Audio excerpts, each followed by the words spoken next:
Hello বন্ধুরা, আজ আমি ম্যাঙ্গো শেক বানাচ্ছি বাচ্চাদের জন্য খুবই অল্প উপকরণ দিয়ে।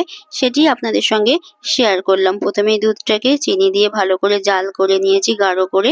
তারপরে দুধটা ঠান্ডা হয়ে গেছে। ঠান্ডা হয়ে গিয়ে একটি ছাঁকনি দিয়ে ছেঁকে নিয়েছি।